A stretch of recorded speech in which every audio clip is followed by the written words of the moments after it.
RSS ನೋಂದಣಿ. ನನ್ನ ಸ್ನೇಹಿತರೆ ಪ್ರಿಯಾಂಕ್ ಖರ್ಗೆ ಅವರು RSS ನೋಂದಣಿಗಿನ್ನ ಬಹುಶಃ ಅವರು ರಾಹುಲ್ ಗಾಂಧಿ ಅವ್ರ ಹತ್ರ ನೋಂದಣಿ ಆಗ್ಬೇಕು ಅಂತ ಅವ್ರ ಆಲೋಚನೆ ಇರ್ಬೋದು. ಈಗಾಗ್ಲೇ ಆಗಿದ್ದಾರೆ, ಅವ್ರ ತಂದೆಯವರೇ ಆಲ್ ಇಂಡಿಯಾ ಕಾಂಗ್ರೆಸ್ ಪ್ರೆಸಿಡೆಂಟ್ ಇದ್ದಾರೆ. ಅಷ್ಟು ಉತ್ಸುಕತೆ ಏನು ಅಗತ್ಯ ಇರ್ಲಿಲ್ಲ ಅವ್ರಿಗೆ.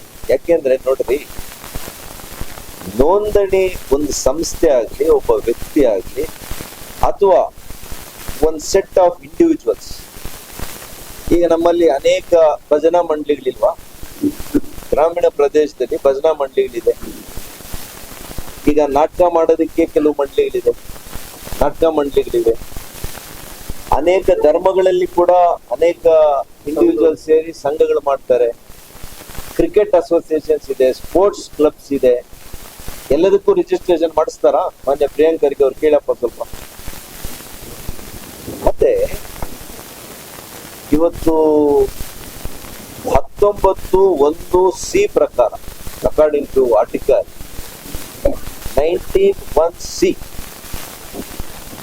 According to constitution, doctor Baba Saheb Ambedkar ಅವರೇ ಇದರಲ್ಲಿ ಪ್ರಾವಿಷನ್ ಮಾಡಿದ್ದಾರೆ, ಸಂಘ ಮಾಡ್ಕೊಳ್ಬಹುದು. ಮತ್ತು RSS ಸಂಘ 100 ವರ್ಷಗಳ ಇತಿಹಾಸ ಇರುವಂತ ಸಂಘ.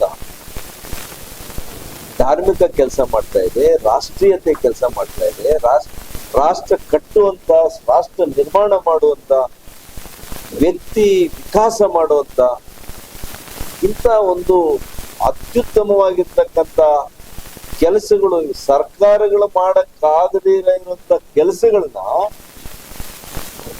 ಇವತ್ತು ಸರ್ಕಾರದಕ್ಕೆ ಪೂರಕವಾಗಿ, ದೇಶಕ್ಕೆ ಪೂರಕವಾಗಿ ಮಾಡ್ತಾ ಇರ್ತಕ್ಕಂಥ ಸಂಸ್ಥೆ ಬಗ್ಗೆ ನಿಮಗೆ ಇಷ್ಟು ಗಾಢವಾಗಿರ್ತಕ್ಕಂಥ ಅಪನಂಬಿಕೆ, ಇದರ ಮೇಲೆ ನೀವು ರಾಜಕೀಯ ಬೆರೆಸುವಂಥದ್ದು ನಿಜವಾಗ್ಲೂ ಕೂಡ ನಿಮ್ಮ ವ್ಯಕ್ತಿತ್ವಕ್ಕೆ, ನಿಮ್ಮ ವಯಸ್ಸಿಗೆ, ನಿಮ್ಮ ಅನುಭವಕ್ಕೆ, ನಿಮ್ಮ ಸ್ಥಾನಮಾನಕ್ಕೆ, ನಿಮ್ಮ ಹಿನ್ನೆಲೆಗೆ ಸರಿಯಲ್ಲ ಅಂತ ನನ್ನ ಸ್ನೇಹಿತರಾದಂಥ ಪ್ರಿಯಾಂಕ್ ಖರ್ಗೆ ಅವರಿಗೆ ನಾನು ಬಹಳ ಸ್ಪಷ್ಟವಾಗಿ ಹೇಳಲಿಕ್ಕೆ ಬಯಸ್ತೀನಿ.